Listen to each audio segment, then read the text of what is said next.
Helicopter dad thinks he controls their life because he pays the rent. This wasn't me, but my friend and roommate. It just happened the other day and she's still angry about it and said that I could share it. For some context, she's a pre-law student, aiming to get a nice degree in business law. Her parents are pretty successful people, they live in a nice house in a nice neighborhood. Her dad is a straight-up helicopter dad, just bullying and controlling. He controls her bank account and calls her to yell at her whenever she buys pretty much anything. Like, "You spent $8 at Starbucks? Why did you get a Subway twice this week? Why did you spend $50 at Target?" Additionally, he pays her rent, she pays her own utilities, which will be important later. He believes he can set all the rules for everyone in our house. I told him straight up he doesn't get to dictate my life in any way, and he can just F right off with that. My friend said that I apparently impressed him because he's not used to people standing up to him, but he still doesn't like me. One major rule is no men are allowed in the apartment ever. He seems to think that if there are any male naughty bits in the apartment, his daughter can't help but screw them. It's a good thing my cats are girls, I guess. He doesn't think she has any standards or nothing, although he's lightened up a bit after freaking out that my friend has a boyfriend and the fact that this boyfriend has stayed over before. He also demanded she come home every weekend, a 2-hour drive without traffic, because he doesn't want her to go to parties. Luckily, she and her level-headed mother have gotten him to lower it to once a month. As a result, she keeps a lot of stuff from him, which makes him more angry and less trusting of her. So he tightens the leash and it just goes round and round.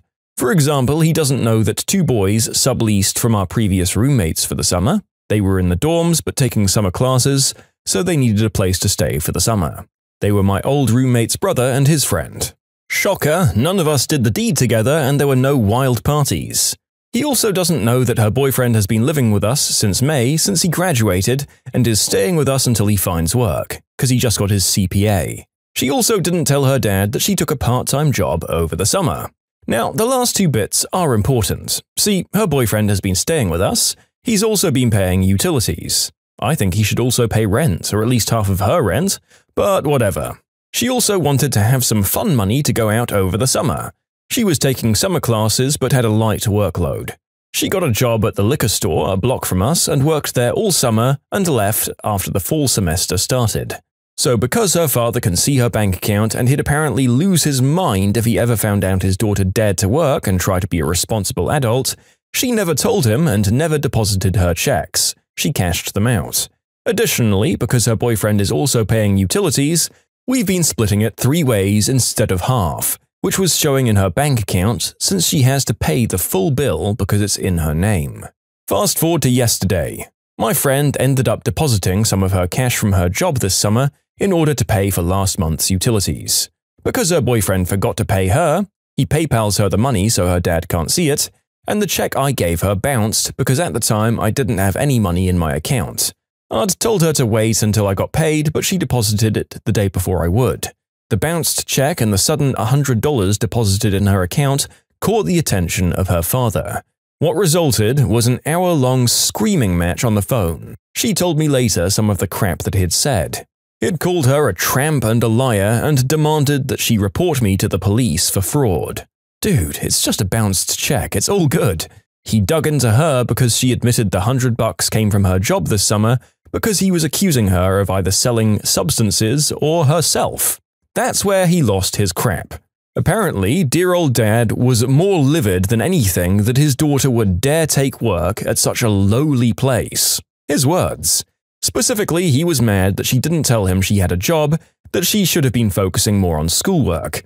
But he was most upset about where she was working. It wasn't so much that it was a liquor store, but that it was retail. "Why the frick would you work retail?" he screamed. "Because it's just a block away and it was easy work, Dad," my roommate screamed back. "How dare you? You shouldn't have been working. You needed to focus on school." "I didn't have much schoolwork, Dad, so I got a job to have some extra money." "How dare you work at such a lowly place? We didn't work this hard to have our daughter work retail. You should be above that. If you wanted a job, you should have gotten that office job Marie told you about." She told me later that her dad has a real issue with retail workers. He seems to think that the only people who work at retail or as waiters are failures and high school dropouts. so he doesn't want his daughter to work among, quote, lowlives and addicts. Dad, I just wanted something easy and within walking distance. I didn't want to drive 2 hours just for a summer job. You shouldn't be working with lowlives and addicts. You should have talked to me first. I didn't talk to you because I knew you'd do this. This is why we can't trust you. You've always done crap like this. Then proceeds to bring up her past screw-ups from middle school and high school. He doesn't seem to understand that she's changed quite a bit since then. She then digs into him over his bullcrap. She hangs up on him, telling him that she won't talk about the past with him, and that she's more than happy to talk about her screw-ups when he can talk to her like an adult. I'm so proud of her for saying that. She hasn't talked to him since yesterday. Her level-headed mum called saying she was sorry he yelled at her and that he's just upset because his mother's in failing health, and then he saw the bounced check so he turned his stress towards her. I took her out to breakfast, my treat since her dad would have lost his crap if he saw that she spent money at a diner, while she vented about her father. I finally convinced her to get her own bank account where she can at least put her fun money and the cash she gets from her boyfriend for utilities. Luckily, he still doesn't know about him staying with us. We also decided to split the utilities by half so her dad doesn't lose his crap again and her boyfriend would pay us back in the difference for his share. Since she was still hopping mad, we ended up using that energy to clean the apartment and bake bread, since she was too upset to focus on schoolwork. Her dad has approved of her getting some groceries today, so she said she'd buy me some to pay me back. And Monday, I'm going to help her set up her own account with the one bank this town has. I feel so bad since all this happened because my check bounced, and I'm going to buy her a cake or something to apologize. Okay, update. This morning he called her to apologize, which is honestly just another red flag to add to the pile in my opinion. Berate and verbally attack someone and then say you're sorry and that it's because of XYZ, but as she keeps telling me, she's used to it. Can't wait to help her get that bank account. I mean, he's the jerk, right? Well, this dad is a very clear example of no amount of money being able to buy class. God forbid that his daughter willingly associate with retail workers and lower-income folks, who apparently are all depraved and perverted criminals. I really hope that this girl became financially independent in the end. I can't see why she'd want to maintain contact with her awful father. But at least if she does, removing all of his financial leverage on her life would hopefully keep him in check when he realizes that she can just cut off contact. I know that in his own way he does clearly care about her and want her to at least be successful, but there is way too much toxic judgment going on to her for perfectly normal things and comforts that all people deserve to enjoy in their lives. I would be fascinated to know if he went to parties and had basic human interactions in his younger life, because his rules come across as completely out of touch. What a member. If you like Am I the Jerk, you're probably going to love Am I the Genius. Check it out, linked below. Also, go to amithejerk.com/submit if you would like to submit your own stories. Entitled Aunt wants me to give everything to my cousins. Okay, so I have a bunch of entitled people and stories in general because my luck is great. And I live with some entitled family members. Anyway, backstory to this story. It happened years ago, so I might miss some details, but I'll try to make it as close to reality as possible. So yeah, my birthday. I've known this aunt for a couple of years now after my uncle divorced his first wife, and they didn't marry despite having 2 kids, my youngest cousin and his sister. So when I turned 11, they came to our place. I was excited. I was turning 11, and my parents decided to have a small family gathering as my birthday party. I didn't have many friends, and the ones I had couldn't come, but I didn't mind being around adults. My entitled aunt and Uncle Steve arrive, and it begins. My 2 cousins, B1 who was around 3 and B2 who's about 6, ran past me into the house without even saying hello. My aunt smiles and looks at my stunned mum. My mum doesn't like confrontations and she just shrugs it off. Apparently my aunt didn't bring a gift or plan to gift me anything because she just looked at me, said happy birthday, and walked by me, with my uncle looking at her rather annoyed. She just shrugged. I was confused. Steve was wearing a necklace at the time, so he was like, frick, unclasped it and gave it to me as a birthday present. It was a golden, thin necklace, but it was pretty. I didn't mind, was very happy and showed it to my mum quite excitedly. 11-year-old me saw my aunt give me and Steve a glare. I was confused, but I didn't care. I just wanted to celebrate. Well, my plan was to enjoy some food and sweets as we talked and I looked at cartoons, but no. The conversation goes like this. My aunt says, "Well, V," that's my name by the way, "should look after the other two while we enjoy some food, right?" My mum says, they can stay right here with us, right? My mum looks at Dad, who's too focused on the conversation he has with Steve, and he just says, "You know best, dear." My aunt then says, "No, my kids are too young and I don't want them to hear our adult discussions. V can stay with them in the other room." Mum looks at me and I look at her, and at that point I was rather annoyed but couldn't say much, seeing the position Mum was in, and I didn't want to cause much of a ruckus. I just shrug it off and walk away with my cousins into the other room. I have to mention that around 8 I got my first computer, a big square box, and around 11 I got my first phone. It wasn't amazing, a simple phone that was used for calls only. My parents gave it to me to have a way to call home in case anything happened at school or if I decided to stay at my granny's. But yeah, continuing. So I had that phone on the desk beside my computer. I wasn't going to leave it in my school bag all the time, so I put it out. Rat number 1, the 3-year-old, sees my computer and lets out a squeak. He runs out to it and starts pushing the box. I assume he wants to play, so I turn it on and put him in the chair. While I'm doing this, B2 sneaks behind me and grabs the phone. I only notice it when I hear her laugh. I walk towards her and ask her to give it to me, to which she just shakes her head and hides it behind her back. B1 is spinning around in my chair, it's an office chair and real spinny, and I rush to him before he hits something or himself. Meanwhile, B2 is talking to her mum with my phone. My aunt is saying, "Oh, what do you have there?" B2, "I took this toy from V." My mum opines that's not a toy, it's her phone. Of course, my aunt has an opinion on this. "Isn't she a bit young for this?" Oh, not really, she's just using it to let us know where she is. "B2 likes it, shouldn't you give it to her?" My mum laughs and thinks it's a joke. "Oh, I'm sorry, you'll have to ask V about that, it's her present after all." B2 looks at her mum and her mum looks to me but says nothing, grabs the phone from B2 and puts it on the table beside her. She says something to B2 which my mum doesn't hear and nor do I because it was really quiet, and B2 comes back to me smiling. Now that's when I remember I left 3-year-old B1 on my PC. Frick. I go back to my room to see B1 smacking the mouse on the desk, annoyed that he died in the game. He was playing Hugo Island or something like that. Really fun game. I say, "Hey, stop that." B1 starts wailing and tries to get off the chair but falls from it onto the floor and starts screaming more. Of course, my aunt and mum come rushing into the room and the aunt looks at me. "What happened? What did you do?" I was pretty scared and didn't say anything. My aunt rushed to B1 and scooped him off the floor while glaring at my mum. Due to pressure and embarrassment, mum gave me an earful for leaving B1 alone. That finished pretty quick and cake time arrives. I took out a toy of mine and start playing with it. Around 11 to 13, I was pretty obsessed with these potato-looking buddies who were actually balloons filled with flowery stuff with smiley faces. They were pretty cool and good stress relievers.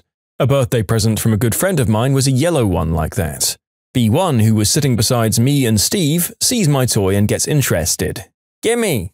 I look at him and said, sure, and gave it to him. He played with it for a while and I forgot about it as time passed. Cake happened and, well, they sang happy birthday and as I was about to blow my candles out, my aunt speaks. "B2 wants to blow out the candles. She should do it. You're too old for it anyways." I look at her, Dad looks at her, Steve facepalms slightly while holding B1, and Mum just glares. My aunt just shrugs and says, "It would make her happy." Everyone stays quiet and I was too embarrassed to even say anything. I eventually just let out, "Sure," to dissipate the tension, and B2 jumps and blows the candles. Pretty sure she also spit slightly all over my cake as she failed to blow the candles out, but 11-year-old me had just given up caring by this point. I walked into the kitchen with the excuse of washing my hands and my mum saw me and followed me. She knew I was depressed and just hugged me, saying that next year they won't invite Steve and my aunt again. We returned to the room and I eat some sweets. I didn't want cake as it didn't feel like mine anymore, so I just ate some cookies. Finally, it was time to leave. Steve was totally going to have a huge blown-up argument with my aunt, and my mum was just tired. As tired as I was. That's when I remembered that B1 didn't give me my yellow toy back anymore, and suddenly my mum notices that my phone wasn't on the table either. My mum says, "Hey, have you seen V's phone?" to my aunt. My aunt says, "No idea." B2 runs behind my aunt and I notice the phone. I tell my mum and she tells Steve. Steve sees this and takes the phone from B2, who starts yelling and crying, throwing a huge tantrum on my floor. My aunt looks on in disbelief with a Karen expression. "How dare you do this to my child?" Steve just gives my mum the phone and then I point out that B1 is still holding my toy. My aunt says, "You should just give it to him. He'll start crying, you know." Steve tries to pry it out of his chubby hands, but B1 isn't having any of it. He digs his nails into the poor thing, and the harder Steve tries to pull it, the harder B1 squeezes it. Finally, Steve manages to pull it out of B1's hands with a bad ending. The toy is torn, and the insides fall on the floor. B1 starts wailing and throwing a tantrum as well, and both kids cry and my aunt is visibly annoyed. Steve looks at me apologetically and gives me some money to buy a new one. They leave with my aunt saying nothing, just carrying the crying B1 as Steve grabs B2 and walks out the door. We can still hear the kids wailing from down the street. I'm just left like that. I end up helping Mum clean and go to try and buy another buddy like the one I was gifted. Long story short, it had been limited edition and they didn't have that specific one anymore. I bought another green one and went back home. That's how my day ended. In short, Aunt thinks I'm too old for anything and demands everything for her brats. Oh my god, screw this woman. A sentiment that seems to have been running across her partner's mind as well. I guess you're the one with her, and if you want to co-parent effectively, you have to say nothing sometimes, but you probably should have spoken up earlier at this particular birthday party, Steve. Sounds like he might justifiably miss out on a few more social occasions if they can't invite him without bringing along the monster aunt from hell and the two kids that she's enabling. And as usual, let's just say that these are just young kids behaving like a lot of young kids do. It's on the parents to reinforce correct behavior and keep an eye on them. Specifically kicking all of the kids out of the dining room and then blowing your lid when they get into shenanigans and hurt themselves is just garbage parenting. Also, taking away all of the birthday girl's festivities and rights to hang out with the adults, and letting her kids do all the birthday stuff instead, is just gross. What a nasty aunt. Am I the jerk for telling my mother-in-law that I want to do the deed with her son? So my husband had to spend 2 months in a different state for work. He came back 9 days ago. I'm obviously thrilled he's back and I've missed him a lot. I was hoping we'd be able to spend some time together, just the two of us. However, his mum came over when he was supposed to come back home. I was slightly annoyed, but I know she was just excited for her son to be back. However, she never left. Like, I was prepared to deal with her being there for a day or two, but not 9 days. Because she's been there for 9 days, we haven't had a second of time together.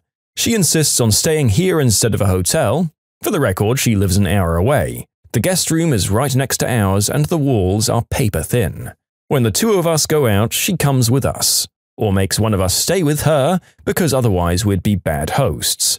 She follows us around the house constantly. We want to cuddle and watch movies, and she's sitting right there in the armchair staring at us. We want to go to a romantic restaurant together. Better make that table for 3. We've even left her in the living room to go chat in our room, and she follows us. Earlier today, I just asked her to leave, even though both of us have been hinting that she needs to go. She kept saying she wasn't ready to go yet and wanted more time with her son. I tried telling her we wanted some alone time, and she kept insisting that she join us.